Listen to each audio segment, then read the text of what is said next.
So my name is Maya Goldenberg. I'm from Cincinnati, Ohio. I'm graduating in May of 2024, so after this semester, and I'm majoring in history, minoring in city and regional planning, as well as development studies, which is a subset of international studies. So my educational journey is a winding educational journey. I started out at a private institution majoring in international studies. I thought that international studies was what I was going to want to do forever and was so sure about it that that was the reason why I chose my previous school. But as I was doing international studies, I realized that really anything could be considered international studies as long as it was in another country. And with that, I felt unqualified to be studying present issues in other places without having deeply engaged with their pasts. And I felt like I wanted to understand our present moment more, and history was the way to do that. And then specifically why I chose Ohio State is I did a lot of research about where I wanted to go transferring. And everybody I talked to with Ohio State had nothing negative to say about the school, which the other schools I asked people about, that was not the case. Everybody said that the professors at OSU were exceptionally kind and caring, and that was my experience when I reached out to different faculty at OSU, questioning them about the transfer process. I had more help from them than I did from other institutions. And so part of the reason why I decided on history after I decided on coming to OSU is because the conversations that I had with the history faculty were some of the best conversations I'd had. They were so exceptionally kind and welcoming and went out of their way to help me figure out how to make things work with a history major. I thought that history would be the right way to go to inform my future studies in possibly political science or journalism or anything more rooted in the present moment than history might explicitly seem. So the transfer credit process was a little bit more complicated the year that I came to OSU than maybe past years or following years, because it was the first year that we were instituting the new GE. However, I was able to navigate the process by talking a lot with my academic advisor, Dr. Raymond Irwin. He was able to guide me on which classes to take and which series of classes would work best together and help me graduate on time. When I first came to OSU, I knew that I was going to be majoring in history, but I didn't know what my minors were going to be.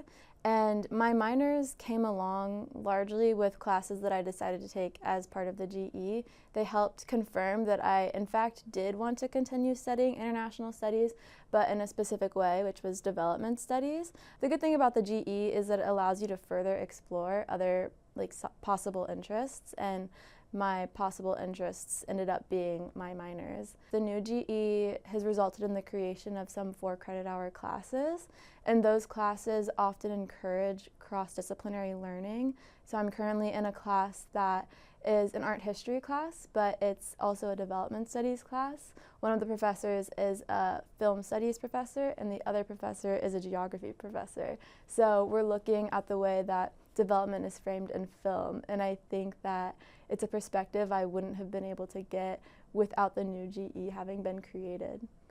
The coursework with the history major specifically begins with typically 1,000 level, 2,000 level, and 3,000 level classes, with the hopes that you will end up taking 2 4,000 level seminar classes.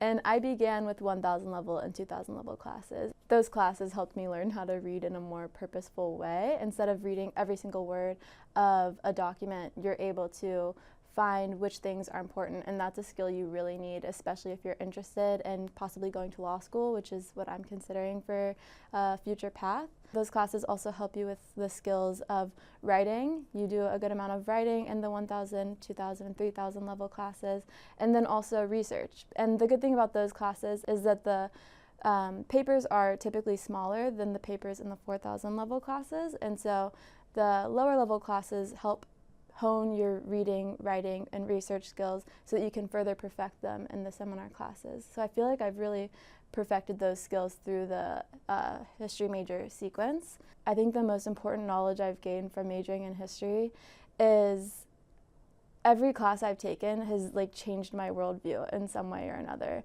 I'm not sure that you get that from other majors. Sometimes I'll be sitting in a class and be like, wow, that it completely explains this like phenomenon that I've been observing, and I wouldn't have been able to understand that without taking this history class. Or being able to empathize with people in the past can also help you understand the present moment in a completely different way. So that's a very special type of knowledge that I've gained through my history coursework. My first extracurricular experience when I came to OSU was TEDx Ohio State University. I'm still involved with TEDx Ohio State University, and that is really how I established my social circle. People always talk about OSU being such a big school and you needing to find a way to make it smaller. And TEDx Ohio State University is really the way that I made OSU smaller. I gained very practical skills from it as well, such as managing people and managing projects, developing my storytelling skills because I am a speaker coach, so I help our main stage speakers prepare their talks for our main event. The Hoffman Leaders and Leadership Fellowship with Professor Robin Judd was an amazing springboard opportunity because it helped me familiarize myself with a lot of professors in the history department. I got an incredible mentor, Professor Srinivas, who was just so wonderful and offered great support, and also Professor Judd has acted as a wonderful mentor as well. She presented me with another extracurricular opportunity called the Ohio Jewish History Project, and that project has really strongly connected with my coursework as well. It's offered me similar skills as has the History Praxis Lab with Professor Margaret Newell. Both of those projects have allowed me to become very skillful with primary document research. I'm familiar with primary document databases, which I wasn't as familiar with before those two opportunities, and then also looking at primary documents as a way to better understand a larger time period. So you begin with a very zoomed in focus and are then able to zoom out and understand a larger event or era. I had the opportunity to work with Professor Newell on the History Praxis Lab, which is a program funded by the Mellon Foundation, and it's a internship that is mostly taking place during the summer, but there are research opportunities that can extend throughout the school year as well if you find a topic that you're passionate about and want to continue independent research on. But the lab is basically an experimental form of historical research, and that most historical research is done alone and in a very isolated environment. And she was trying to create a new type of historical research that's very group-based and interactive. Each week we have different professors come in who specialize in different aspects of either African American history or Native American history, and then we would work with them on their specialization using primary documents and in-person archives and online databases as well. But the overall goal of the History Praxis Lab is to look for instances of Black and Native American resistance before the Civil Rights Movement, because there's this general and incorrect belief that both groups were not using their voices prior to the Civil Rights era. One of the most joyful, fun, probably life-changing experiences that I had at OSU, but outside of the typical classroom, was studying abroad with Professor Alice Conklin. I took her class, which investigates the colonial relationship between Morocco and France, and it was just an amazing experience because we went to places in both France and Morocco that most tourists don't go. We were able to go to a public housing area in Marseille, and I remember our bus driver was like, "Oh, you gave me the wrong address. It's one of these villes," which is the word that they have for public housing specifically in France. And Professor Conklin was like, "No, that's where we're going." And then the driver was like, "Are you sure that's where you're going? I've never taken a tourist group there." And it was a really special experience getting to go there because we got to speak with leaders of a mosque that services the community, and we also got to speak with community members as well. And so that took history off the paper and brought it into the present moment as well. And it was just a wonderful experience that made me even more passionate about post-colonial history. I think that the extracurricular experiences offer you something that you can't get in the classroom. The classroom is often very discussion-based, which is wonderful, but interpersonal experiences are often hard to come by with group-based projects in history. That's something you don't often get, except for in the History Praxis Lab. So I got the opportunity to practice working in groups more, which is something I haven't really gotten to do since high school. Working with TEDx Ohio State University, that's a very group-based environment, and so that prepares me for the professional world, which I think is very much group-based. So I'm the undergraduate student representative for the undergraduate teaching committee within the history department, and that has been a wonderful learning opportunity. I think I'm going to bring some of the skills I've learned from the UTC to my professional experience. One of those skills is using my voice. It's very important to communicate with the other people on the undergraduate teaching committee what I've been observing within the history department, possible things the department could be doing better, things the department is doing really well that I've observed, and I've seen how using my voice is really a tool for myself and also assists other people. Generally speaking, I've really learned a lot about communication from the UTC, and then also just the background of how organizing a large department within a large institution works. Not even within the realm of education, it's applicable to the corporate world. Seeing people work together to accomplish administrative tasks is something that I will definitely encounter in my professional future. So I'm glad I'm able to see a well-working group who is very productive with their time and able to accomplish the tasks that are necessary. My immediate plans after graduation include possibly working for a nonprofit or working for the government in some way, shape, or form, either local, state, or federal.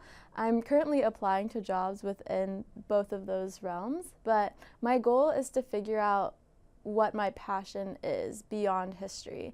I think the history department really helped me change my perspective on the level of change I want to focus on, and that level is much more local now than it was before, and I think that's a change for the better. The first piece of advice that I would give to any undergraduate history major is to talk to your advisor, because your advisor will help you so much. You want to make sure that you are taking the classes that you need to take. Even though this is a very practical piece of advice, it is one that not enough people follow and then might end up graduating later than they could have if they spoke to their advisor sooner. Another more fun piece of advice is you should just take the history classes that interest you. Don't worry about taking classes that seem to make sense together. My areas of study seem very disparate. Anytime I tell someone that I'm majoring in history and minoring in development studies and city and regional planning, people are like, how did those even connect? But they are incredibly connected, and that's something that I've learned with the deeper and deeper understanding that I've gained of the three types of study. So take what interests you and make sure that what you're taking will lead you to graduate by talking to your academic advisor. My last piece of advice is don't be afraid to reach out looking for opportunities. That's how I got my opportunity with the Ohio Jewish History Project, is by developing a relationship with Professor Judd. The way that I got my opportunity with the undergraduate teaching committee is by developing my relationship with Dr. Irwin, my academic advisor. So really talking to professors and people who work within the history department will bring you a long way and give you opportunities you might not have if you kept to yourself. Learning history has genuinely changed my worldview, over and over. Every class I take, my worldview changes and becomes more complex and based on a deeper understanding of the past and present. So I am incredibly happy that I decided to major in history. I don't think any other major would have brought me to the point that I'm at today, where I feel like I, of course, don't fully understand the world in any shape or form, but I understand it more than I did and have become more curious and want to learn more. Majoring in history is an incredible choice because you gain a skill that people might not have with other majors, and that skill is the ability to teach yourself. So as a history major, you learn how to read, write, and research to a degree that you may not obtain with other majors or specializations. And the ability to teach yourself is something that will assist you in any future endeavors with any profession. And I think history majors are more equipped to teach themselves than maybe any other major.